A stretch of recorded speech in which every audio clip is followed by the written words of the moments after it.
ప్రభునందు ప్రేమైన దేవుని బిడ్డారా, ప్రభువైన యేసు నామమున మీకు శుభములు. జీవముగల దేవుని కృపావర్షం మీపై సమృద్ధిగా కురియునుగాక. ఈ దినం అనగా జూన్ నెల 22వ తారీఖు 2026 సోమవారం హోలీ ట్రినిటీ చర్చ్ మినిస్ట్రీస్ వారు అందించు అనుదినమన్న. ఈ దిన మన ధ్యానాంశం విజయం మనదే, విజయం మనదే. దేవుని వాక్యం చదువుకుందామండి. ఆ మొదటి సమూయేలు గ్రంథము 17వ అధ్యాయము 47వ వచనం. మరియు యెహోవా ఆ కత్తి చేతనైనను ఈటి చేతనైనను రక్షింపడని ఈ సమూహం అంతే తెలుసుకొను యుద్ధము యెహోవాదే, ఆయన మిమ్మను మా చేతికి అప్పగించినని చెప్పాను. దేవుడు తన పరిశుద్ధ వాక్యమును దీవించును గాక. దేని బిడ్డారా, మీరంతా ఎలా ఉన్నారని, మీ ఆరోగ్యాలు ఎలా ఉన్నాయి, మీ కుటుంబాలు అందరూ బాగున్నారు. మీకోసం మేము ప్రతిదినం కూడా ప్రార్థన చేస్తున్నాం. దేని బిడ్డారా, ప్రతి ఉదయ సాయంకాలాలు మీ కుటుంబ ప్రార్థనలు ఉన్నాయా? దినదినం దేవుని వాక్యం చదువుకొని కొంత సమయం ప్రార్థనలో గడుపుతున్నారా? దేవుని వాక్యంలో మనం చూసినట్లయితే ఈ యొక్క విజయం మనదే అనేటువంటి విషయాన్ని మనం చూస్తున్నాం. ఈ మొదటి సమూయేలు గ్రంథం 17వ అధ్యాయం 47 ఇది దావీదు గొలియాతుతో యుద్ధానికి వెళ్ళే ముందు అన్న మాటలు. గొలియాతు 9 అడుగుల భారీ యోధుడు, కత్తె, ఈటె, కవచంతో సిద్ధంగా ఉన్నాడు. దావీదు గారి దగ్గర కేవలం ఒడిసేలా 5 రాళ్ళు మాత్రమే ఉన్నాయి. యుద్ధము యెహోవాదే అనేటువంటి విషయాన్ని మనం చూస్తున్నాం. యుద్ధము యెహోవాదే, విజయం మనదే. ఈ విషయం ఎప్పుడు మన మనసులో నాటుకోవాలి. దేవుని శక్తిని సంపూర్ణంగా ప్రత్యక్షపరిచేలా విజయం కలుగుతుందని మనకు స్పష్టంగా తెలుసు. మనుషులంతా దేవుని పూర్తిగా మర్చిపోయారు. అవును, చివరికి ఇశ్రాయేల్ దండు వారు కూడా ఆయన మర్చిపోయారు.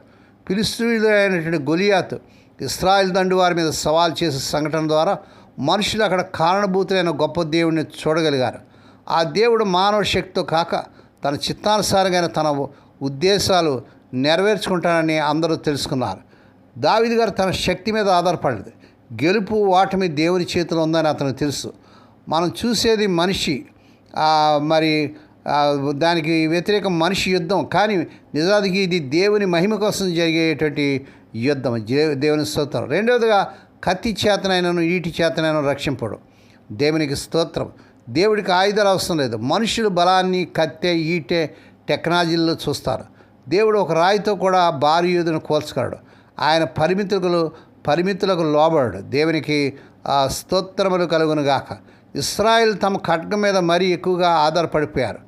దావీదు గారి చేతుల ఖడ్గం లేకపోవడం వల్ల చాలా గొప్ప సంగతి. తన చేతుల ఖడ్గం లేనప్పటికీ మొత్తం శత్రుత్వం అంతటిని దేవుడు ఓడిస్తాడని దావీదు గ్రహించడం విశేషం. దేవుని స్తోత్రం. మనము సత్యాన్ని, నీతిని నిజంగా అనుసరించేవారు అయితే మనకు తలాంతులు కానీ ధనం కానీ ఎలా పడితే అలా వాడుకోగలిగిన, మరి ఏ ఇతర భౌతిక వనరులు కానీ దొరికేంత వరకు మనం కనిపెట్టవద్దు. దేవునికి స్తోత్రం కలుగును గాక. మూడవది ఉద్దేశం ఏంటంటే, ఇది సమూహం అంతా తెలుసుకొను ఇశ్రాయేలు ఫిలిష్తీయులు ఇద్దరూ తెలుసుకోవాలి. గెలుపు దావీదు వీరత్వం వల్ల కాదు, దేవుని శక్తి వల్ల, కానీ అది దేవుని మహిమ కోసం. దేవునికి స్తోత్రములు కలుగును గాక. దేవుని బిడ్డలు, దేవుని వాక్యం మనం చూసినట్లయితే, కానీ ఆ సెలయరు దగ్గర దొరికిన 5 రాళ్లతో, మన దగ్గర ఉన్న ఆ మామూలు ఒడిసెలతో శత్రువుని ఎదుర్కోవడానికి పరిగెత్తి వెళ్దాం రండి. అది మన యుద్ధం అయితే మనకు ధైర్యం సరిపోదు. అయితే మనం యేసుక్రీస్తు ప్రభువారి పక్షంగా నిలబడదాం. కాబట్టి ఆయన శక్తితోనే యుద్ధం చేస్తున్నాం. కాబట్టి మన ముందు నిలబడగలవాడు ఎవడండి? ఏమాత్రం సందేశించకుండా ఆ ఫిలిష్తీయుని ఎదుర్కొందాం అని దావీదు మరి సవాల్ చేశాడు. సైన్యాలకు అధిపతి అనేటువంటి యెహోవా మన పక్షం ఉండగా మనకు విరోధి ఎవడండి? దేవుని స్తోత్రం. మన జీవితంలో గొలియాతు లాంటి సమస్యలు వచ్చినప్పుడు మనం బలం చాలదని అనిపిస్తుంది. దావీదు భక్తులు మనకు గుర్తు చేసేది ఇదే: పోరాటం మనది కాదు, దేవునిదే. యుద్ధం ఆయనదే. మనం చేయవలసిన అదే విశ్వాసంతో ముందుకు వెళ్ళడమే. దేవుని బిడ్డ, ఏ సమస్యతో, ఏ కష్టంతో, ఏ వ్యాధితో, ఏ వేదనతో ఉన్నావో సమయంలో యుద్ధం యెహోవాదే. ఈ పక్షమున యుద్ధం చేసేవాడు, విడుదల ఇచ్చేవాడు ప్రియ ప్రభువే. ఆ రీతిగా చేటుకు పరిశుద్ధాత్మ దేవుడే మీకు సహాయం చేయను గాక. ఈ వాగ్దానం పట్టుకొని ప్రార్థన చేయండి. దేవుడు మీ పట్ల అద్భుతాలు, ఆశ్చర్యకార్యాలు మరి చేయగలడు. ప్రార్థన చేసుకుందాడు. పరిశుద్ధమైన మా తండ్రి, ఈ పరిశుద్ధ నామమునకు వందనాలు, స్తోత్రాలు చెల్లించుకున్నాను. ఆయన స్వదేశ విదేశాల నుండి వర్తమానం వింటూ అనేకలు వర్తమానం షేర్ చేస్తూ, లైక్ చేస్తూ, సబ్స్క్రైబ్ చేస్తున్న మా ప్రియులందరూ దీవించండి. ఈ దినం పుట్టిన దినాలు, వాహ దినాలు, ఆ శుభదినాలు జరుపుకున్న బిడ్డలను బాగుగా దీవించి వారు రావాల్సిన దీవుల మెండుగా దయచేయండి. అవును తండ్రి, యుద్ధం మీదే ప్రభా, యుద్ధం యెహోవాదే, దేవునిదే. అవును ప్రభా, మా పక్షమున మీరే యుద్ధం చేస్తున్నారు నాయన.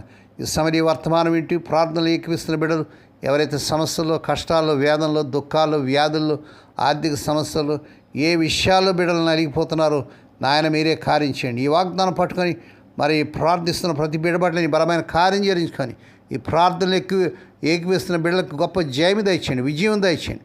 అన్ని విషయాలు కృప చూపించండి. ఆయన కొందరు ఆలోచించుకున్న తండ్రి, మా తండ్రి ఈ దినం పుట్టినదినాల, వాహ దినాల, శుభదినాలు జరుపుకునే బిడ్డలు దీవించండి. వ్యాధిగ్రస్తులను ముట్టండి. ఎవరైతే సీరియస్ కండిషన్లో ఐసీయూలో ఉంటున్నారో ఇప్పుడే కనికరించండి. దేవా, కలవరి శిలువ రక్త ప్రభావాన్ని శిరస్సు మందులు పాదుల వరకు ప్రభావం చేస్తున్నాం తండ్రి.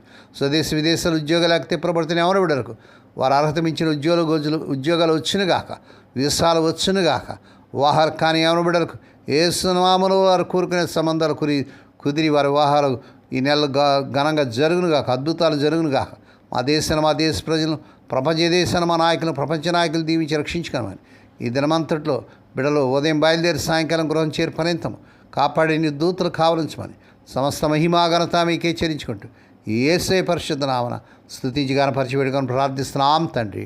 ఆమేన్. మన ప్రభువైన యేసుక్రీస్తు వారి కృప, తండ్రి దేవుని ప్రేమ, పరిశుద్ధాత్మ దేవునికి అన్యున సహవాసము సదాకాలం మీకు తోడేండి నడిపించి బలపరచునుగాక. ఆమేన్.